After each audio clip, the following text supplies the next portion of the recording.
Assalamualaikum warahmatullahi wabarakatuh. Selamat berjumpa kembali. Saya akan lanjutkan materi perkuliahan kita terkait dengan perkerasan jalan beton semen.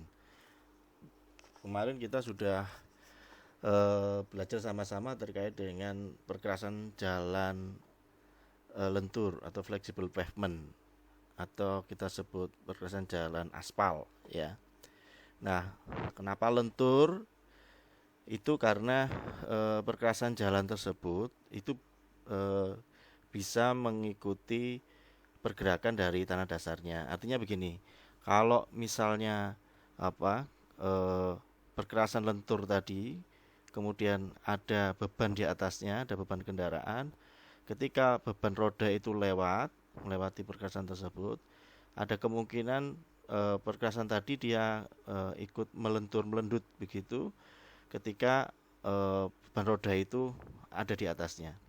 Nah, ketika sudah lewat, maka eh, perkasan tadi dia bisa istilahnya kembali ke bentuk semulanya, sehingga kalau perkerasan lentur itu, makanya kalau untuk aspal itu ada nilai elastis dari aspalnya atau taktilitasnya gitu ya. Batas taktilnya itu adalah kalau di praktikum itu biasanya tes labnya itu untuk taktilitasnya itu dia sampai dengan 1 meter dia ditarik gitu. Jadi aspal ini sifatnya dia lentur, jadi bisa mengikuti pergerakan tanah dasarnya. Nah, berbeda dengan perkerasan rigid pavement. Kalau rigid pavement ini hampir dia tidak ada benar-benar kaku, tidak melentur, tidak mengikuti pergerakan tanah dasar. Artinya tidak, sebenarnya kekuatan tanah dasarnya ini tidak seberapa dipentingkan di dalam rigid pavement, ya. Uh, Dibandingkan kalau kita dengan flexible pavement, karena flexible pavement begitu tanah dasarnya itu jelek dan juga nilai CBR-nya itu rendah, maka dia sangat berpengaruh terhadap perkerasan yang ada di atasnya. Tapi berbeda dengan rigid pavement. Rigid pavement hampir mungkin tidak terlalu berpengaruh begitu terhadap kekuatan tanah dasar, dalam hal ini nilai CBR tanah dasarnya. Nah, secara umum perkerasan tanah dasar ini perkerasan untuk jalan beton semen ini, rigid pavement ini, eh, dia bisa berupa concrete slab seperti ini, baik itu dia jointed ataupun dia apa eh, tidak jointed, yang menerus.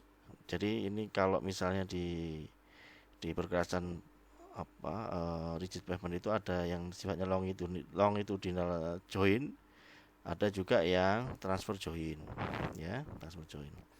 Kemudian yang di sini ini ke arah kemanjangnya sana, ya. Kemudian yang di bawahnya adalah lapisan untuk base course dan sub base course jika dibutuhkan, ya. Baru lapisan subgrade begitu. Di bawah ini ada keterangan bahwa perkerasan interblock atau paving block tidak termasuk perkerasan kaku. Karena kalau untuk paving block itu masih memungkinkan dia mengikuti pergerakan tanah dasarnya. Jadi dia lebih ke arah flexible pavement sebenarnya. Oke. Nah, ini tadi kalau rigid pavement dibandingkan dengan flexible pavement, maka kalau misalnya ada beban roda, kemudian ini dia kalau misalnya lapisan pondasinya itu tidak cukup kuat, apakah itu base course ataupun subgrade-nya, maka begitu ini ada beban roda, ini langsung mables gitu ya. Ini kalau seperti ini kan dia tidak kuat, artinya ini sudah langsung runtuh gitu ya. Kalau yang rigid pavement relatif tidak berpengaruh karena hampir semua apa eh, perkerasan yang ada di atasnya ini menerima beban itu kemudian disalurkan, dan ini sebagai penerima beban langsung begitu. Nah, kalau flexible pavement tidak. Nah, kemudian kalau tanah dasarnya atau base cost-nya diperbaiki dengan menaikkan nilai CBR-nya, maka ini akan berkurang penyebaran bebannya. Artinya ini perkerasan tersebut masih bisa atau mampu. Demikian pula kalau ditambah subbase course, ini juga semakin besar, semakin bisa mampu menahan beban yang terjadi, begitu ya. Nah, seringkali kita lihat bahwa perkerasan rigid pavement itu juga tidak semuanya cukup bagus, tergantung dari kondisi dasarnya. Contoh ini yang ada di Babat Lamongan mungkin ya. Jadi perkerasannya itu seperti ini, jadi rusak semua. Kemudian kenapa jadi seperti itu? Karena kondisi dasarnya dia kembang susut, ya, kembang susutnya besar. Kemudian tidak ada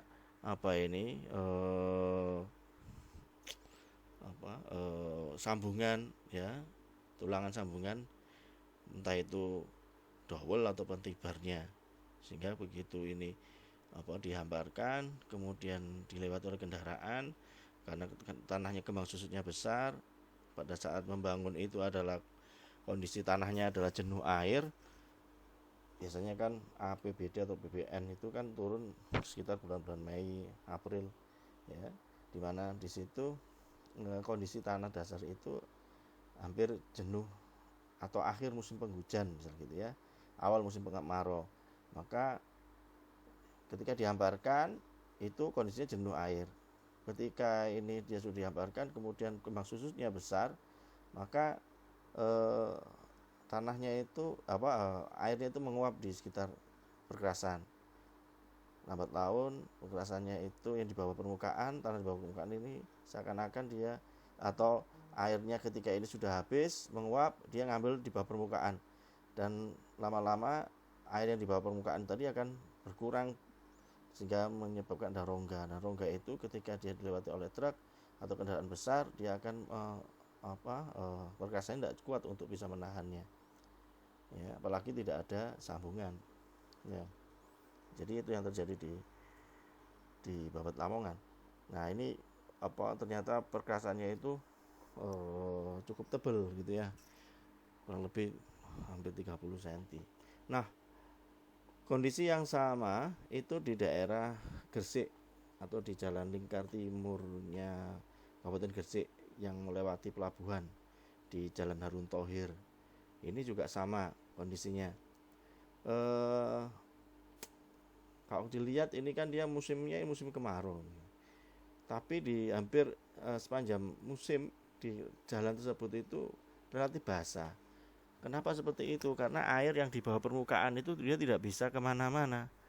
Jadi air di bawah permukaannya itu tidak bisa keluar, karena kanan kirinya itu sudah tidak ada saluran, tidak ada air yang bisa dialirkan keluar, sehingga ketika ini ada ketika retak, air kena hujan, kemudian air itu berada di bawah permukaan, dia tidak bisa kemana-mana, ada beban yang besar, ya, truk trailer dan sebagainya, ini bisa mempercepat kerusakan, ya, akan menyebabkan efek pumping dari air yang ada di bawah permukaan. Nah, ini juga bisa dilihat kalau yang tadi itu tanpa tulang, ini sudah ada tulangannya, sampai tulangannya itu dia sampai kelihatan seperti ini kan sangat berbahaya, ya, ini.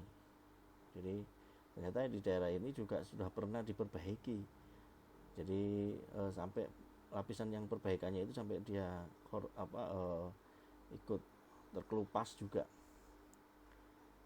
Nah, ini kondisi ini diperparah dengan tidak adanya saluran drainase yang cukup atau memadai.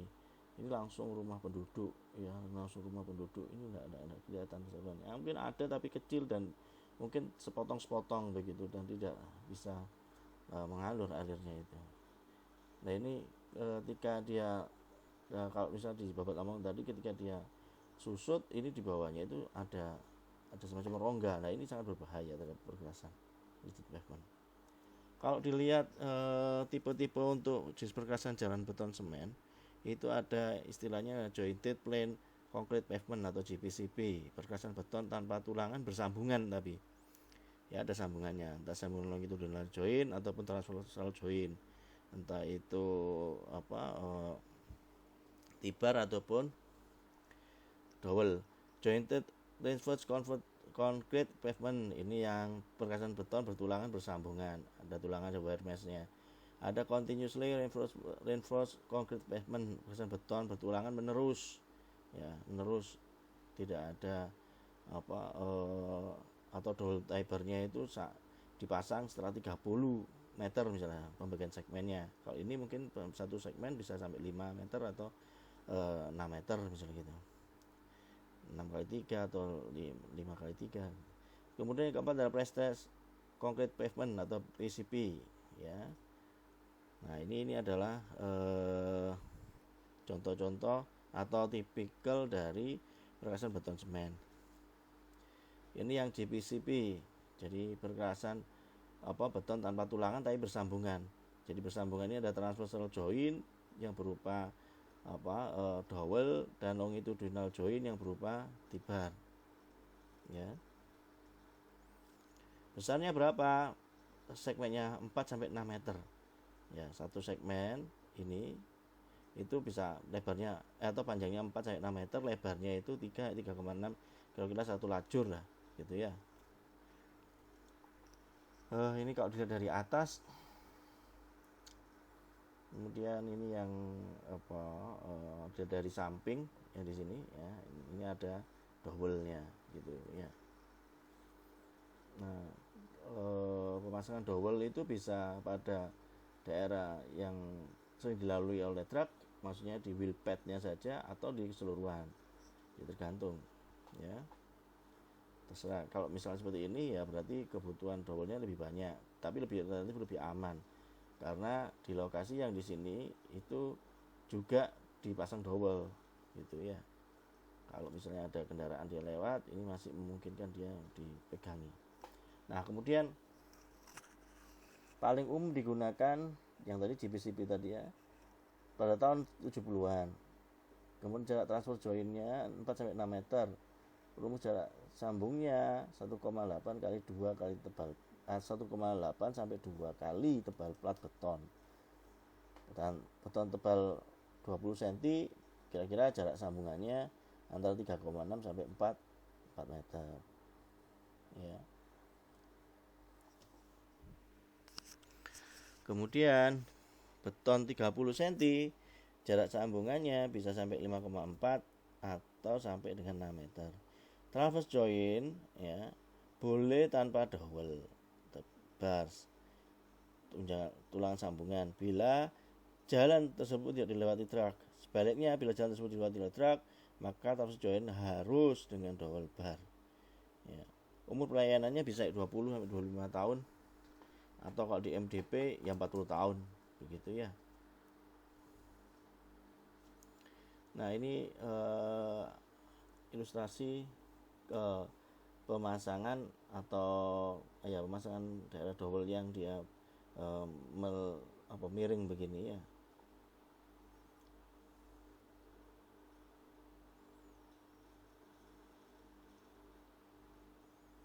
Jadi kalau seperti ini mengurangi beban dari rodanya, maksudnya beban dari perkasannya ini ketika ada roda lewat di situ, ya. Dia di model ada bentuk subdut supaya getarannya itu tidak langsung jeruk gitu ya, tapi jeruk-jeruk gitu ya, atau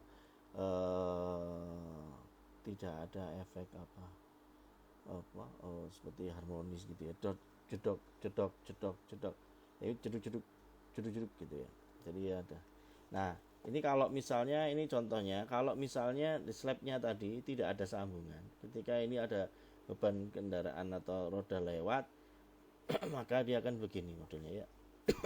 Nah, di sini ini kemungkinan dia akan cepat rusak, ya, di lokasi yang di sini. Supaya tidak cepat rusak, maka harus ada yang namanya sambungan dowel tadi, ya. Nah, ini akan mengurangi efek untuk dia bisa turun. Nah, ini contoh dowel, ya, dipasang seperti itu. Nah, yang lain lagi adalah JRCP. JRCP itu adalah perkasan beton bertulangan bersambungan, ada wire mesh-nya di situ. Dengan jarak sambungannya itu, ya, ini bisa sampai 10 20 30 meter. Satu blok itu bisa sampai 10 30 meter. ya. Lajurnya lebarnya 3 sampai 36. JRCP relatif jarang harus digunakan. Tulangan yang dipakai adalah tulangan susut. Biasanya berupa tulangan berulir atau wear mesh. Transfer joint setiap 10 sampai 30 meter dengan double bars. Umur pelayanan 25 sampai 30 tahun. Ini kalau dilihat.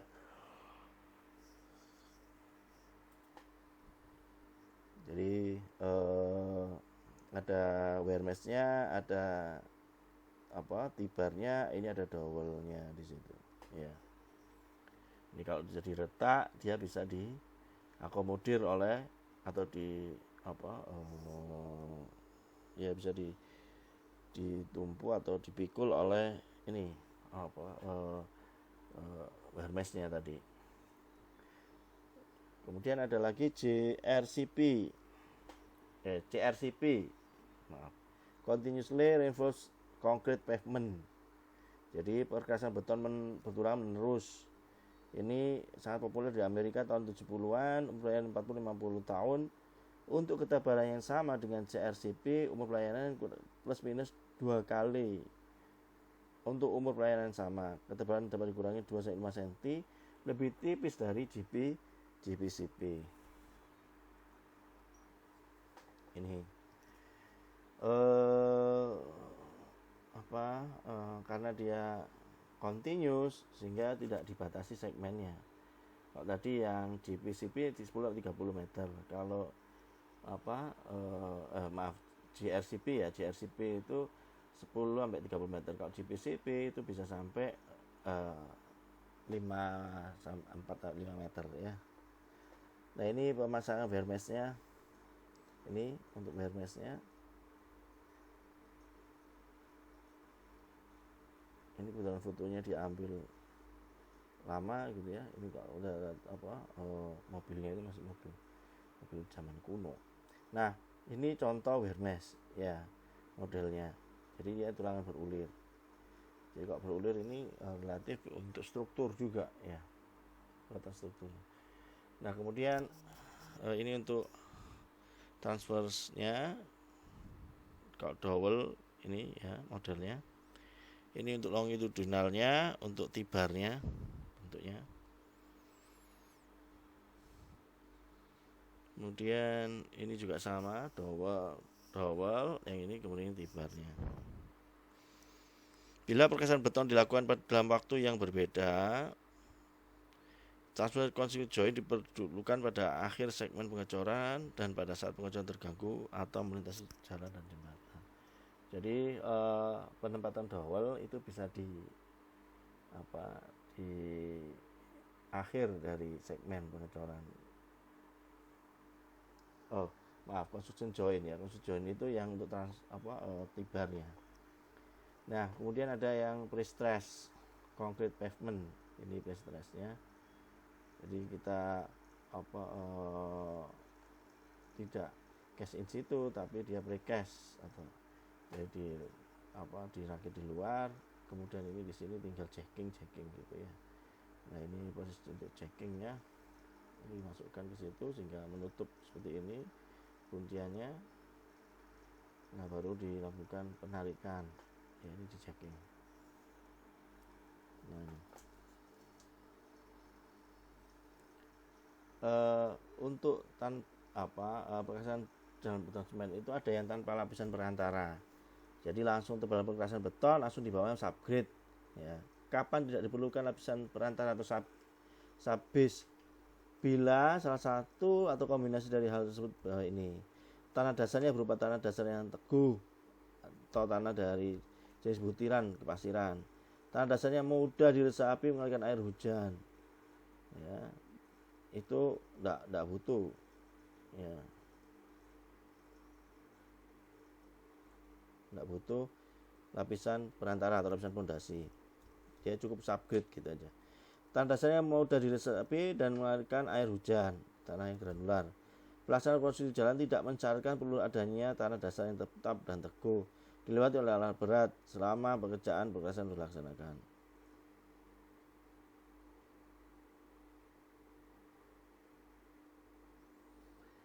Nah, kalau dengan lapisan perantara, maka lapisan perantara ini sebetulnya disebut sebagai lapisan base course. Tapi sebagian besar orang mengatakan ini sebagai subbase karena material yang dipakai menyerupai material subbase pada gasan lentur. Kapan perlu lapisan perantara atau subbase? Bila tanah dasar kemungkinan menjadi jenuh selama musim penghujan. Lapisan tanah subbase berfungsi untuk menjaga efek pumping. Tidak berupa tanah yang sulit mengalirkan air hujan dari tanah berupa tanah yang sulit mengalirkan air hujan itu kalau tidak perlu subbase. Tanah dasar dapat dipengaruhi oleh efek pembekuan.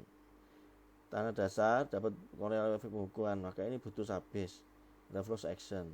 Flux action itu kalau misalnya air itu kalau pada kondisi suhu kamar atau suhu biasa normal dia berupa cair air. Tapi begitu dia pada suhu di bawah minus 10 derajat Celcius atau lebih dari itu, ada kemungkinan tadi airnya itu menjadi es. Ketika air menjadi es itu ternyata volumenya itu berkembang. Nah, karena volumenya berkembang tadi, ada kemungkinan dia akan menekan lapisan permukaan. Kalau misalnya air itu ada di bawah permukaan jalan, ketika ada suhunya itu minus sekian derajat Celcius, sehingga airnya membeku. Dan membeku itu kalau tanahnya tidak bagus tadi, dia akan dorong ke atas. Nah, dorong ke atas itu menyebabkan kerusakan dari jalan. Jadi tanah dasarnya dapat dipengaruhi efek pembekuan, maka dia butuh lapisan subbase course-nya tadi atau base course-nya. Semua pelaksanaan konstruksi jalan tanah dasarnya mudah menjadi rusak akibat daya alat berat, sehingga diperlukan ada lapisan perkakas yang relatif teguh selama waktu pelaksanaan. Jadi ini butuh subbase. Lapisan sirtu, material dilakukan untuk subbase apa saja, yaitu lapisan sirtu. Sirtu dibatikan 100% dengan modified proctor dengan tebal 20 cm. Itu untuk sirtu. Kalau soil semen, campuran tanah sirtu tambah semen kadar 5%, 6% dibatikan dengan air yang diperlukan sampai dengan 90% kepadatan proctor, modified proctor. Tebal minimum untuk satu sampel 15 cm. Tebal minimum untuk untuk lapisan subbase itu adalah 15 cm untuk jalan lokal. Dengan lapisan ekono konkret beton mutu rendah, ini kalau lapisannya tadi subbase-nya itu secara K75 kalau 125. Tebal minimum sama dengan lapisan soil semen. Sama seperti soil semen ini, kurang lebih 15 cm untuk jalan lokal, 20 cm untuk jalan utama atau arteri. Nomor 2 dan 3 dipilih bila lalu lintasnya truk selama masa pelaksanaan relatif tinggi, supaya subgate-nya tidak rusak dilewati oleh truk. Nah, ini contohnya pemadatan untuk tanah dasarnya sama. Ini awalnya begini, setelah jadi ini kira-kira seperti ini. Nah, ini dilakukan pembasahan. Kemudian pemadatannya diukur dengan menggunakan sandcone pasir Ottawa. Ada susunan lapisan overlay perkakas jalan beton semen. Ada yang istilahnya black topping, di mana lapisan untuk atasnya itu ditambahi aspal sebagai lapisan reinforce, atau white topping, di mana semen itu atau konkrit tadi, rigid pavement tadi itu langsung dihamparkan di atas jalan lama. Nah, ini sambungan perkerasannya ada sambungan susut, transfer joint, jadi sambungan susut, sambungan konstruksi, sambungan mueh. Untuk membujur, sambungannya udah membujur antar lacur atau membujur pengikat bahu. Ini sambungan khusus lainnya. Catatan, sambungan susut terjadi karena beton menyusut selama mengeras. Sambungan konstruksi adalah sambungan terletak pada batas akhir setiap penghentian pengecoran. Sistem menerus, metode slip forming. Untuk disambung dengan beton lainnya pada pengecoran barunya. Sambungan muai hanya dipasang pada tempat-tempat khusus, misalnya outlet jembatan, persilangan jalan, dan sebagainya. Untuk sambungan melintang digunakan dowel, untuk sambungan membujur digunakan T-bar Ini adalah contoh dowel. Dowel adalah berupa tulangan baja halus tak berulir. Jadi bajanya ini halus, tidak ada ulirnya, ya. Kalau disimbolkan itu apa? Simbol theta atau delta atau ya. Dowel berupa tulangan baja halus tak berulir. Kemudian berupa tulangan untuk transfer beban roda kendaraan dari satu plat ke plat lain. Sambungan ini berupa retak yang terjadi akibat susut beton selama mengeras. Jadi beton yang dicor sistem foam tadi. Satu sisi dari dowel bar merekat pada beton. Sisi yang lain tidak ditutupi plastik sebelum beton dicor atau dilapisi bahan pelumas cair. Atau dapat juga dicat teflon anti lengket. Maksudnya agar pergerakan susut beton tidak terhalang oleh gesekan dari dinding dowel, pada dinding dowel. Nah, ini contohnya, ya, contoh dowel. Ini kalau dilihat, ya, ini tidak ada tulangannya. Ini dowel. Nah, ini dowel juga. Ini juga. Ini juga. Nah, yang lain lagi adalah tibar. Tibar ini beda dengan dowel. Kalau dowel tadi tidak ada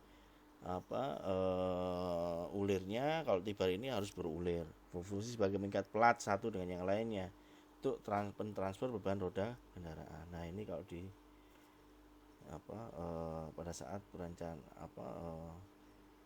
pada saat pengecoran, jangan gagal fokus ya. Oke.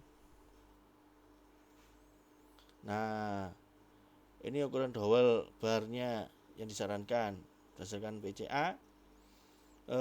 Tebal platnya 12,5, maka diameter dowelnya adalah 16, panjang dowelnya 300 atau 30 cm, jarak spacing dowelnya 30 cm. Tergantung dari tebal platnya. Jadi dowelnya ini tergantung itu. Ya, ada diameter, panjang sama jarak. Dowel bar pada sambungan melintang boleh tidak digunakan apabila jalan tidak dilewati truk. Kemudian ini ukuran tibar yang disarankan tadi dowel ini tibarnya. Kalau misalnya 25 cm, berapa ukuran tibarnya? D 16, ya. Kemudian ini panjangnya adalah 75 cm, jaraknya adalah 90 cm. Mutu beton perkerasan kaku yang disarankan minimal, ya, untuk jalan raya dengan lalu lintas berat, maka K-nya itu adalah K400. Kalau untuk jalan lokal atau lapangan parkir, ya, K-nya cukup 250, gitu ya. Maka K-nya ini 400 minimal ini ya. Ini tebal minimumnya, minimalnya juga, ya, 25 cm untuk CP-CP, JRCP. Sedangkan yang CRCP yang menerus itu 22,5. Untuk jalan dengan jalan perumahan 12,5, yang satunya 10 cm. Ya. Perhatian, untuk perkerasan kaku, tebal perkerasan lebih baik ditentukan oleh berat kendaraan yang melintas dan volume lalu lintas. Tebal tersebut relatif tidak banyak dipengaruhi oleh kondisi tanah dasarnya. Contoh, total arealnya 20 tahun 10 juta. Tanah subgradenya adalah jelek 3%. Tebal plat yang diperlukan 24 cm. Tanah subgradenya baik, sebenarnya 30%, maka tebal platnya yang diperlukan hanya 23 cm. Jadi tidak terlalu signifikan mempengaruhi. Ini 3%, 30. Tebalnya itu tidak beda jauh gitu ya. Nah, kemudian penulangan untuk JRCP dan CRCP. Jumlah tulangan minimum untuk tulangan susutnya minimum adalah 0,4% di daerah tropis. Jika AY itu adalah jumlah luas penampang tulangan susut, dikalikan sama dengan 0,4% dikalikan AB luas penampang beton, maka AY bisa dicari. Ya, jadi AY itu adalah 0,4% kali luas penampang beton. Kemudian untuk plat beton tebal sampai dengan 30 cm tidak diperlukan tulangan rangkap, cukup tulangan sejajar di tengah-tengah tebal penampang. Jarak tulangan membujur disarankan adalah 1 sampai 2 meter atau sesuai peraturan beton yang ada. Tulangan melintang diameternya adalah 10 lebih dari 10 mm, jaraknya kurang dari 400 mm. Nah, ini contohnya. Ini letak-letaknya ya. Ini contoh jenis perkasan kaku yang ada di Cina. Nah, ini kalau dowel dipasang itu, misalnya ini dipasang di sini, ini dilubangi dulu, kemudian ini dipasang seperti ini dowelnya, kemudian baru dicor. Nah, nanti kondisinya ada seperti ini. Di lokasi itu letaknya akan terjadi di situ. Nah, ini tibar. Kalau tibar yang di ujung ya, atau di yang berbatasan dengan bahu jalan. Jadi ini plat betonnya, kemudian ini bahu jalannya. Sambungan digergaji pada lokasi dowel dipasang kemudian dicor. Nah, setelah dicor itu digergaji. Tujuannya apa? Supaya melokalisir retak yang terjadi. Jadi diharapkan dengan dia digergaji ya, nah seperti ini, itu nanti ketika dia mulai susut, retaknya itu terjadi hanya di lokasi yang sudah dilemahkan ini ya, yang sudah digergaji. Nah, ini ya lokasinya. Maka di sini awalnya itu dia tidak ada retak ini, ketika sudah terjadi muai atau susut dia akan retak. Nah, retaknya itu kalau tidak diakomodasi oleh dowel tadi, di mana ada satu sisi dia harus menyatu dengan plat betonnya, yang satu sisi dia masih bisa bergerak ya, masih bisa bergerak, maksudnya, tapi dia sudah bisa menahan beban. Nah, di lokasi yang digaji tadi diberikan silen. Oke, sampai di sini aja. Nanti saya lanjutkan desain perkasan jalannya menurut MDPJ tahun 2017. Sampai di sini, semoga bermanfaat. Saya akhiri. Assalamualaikum warahmatullahi wabarakatuh.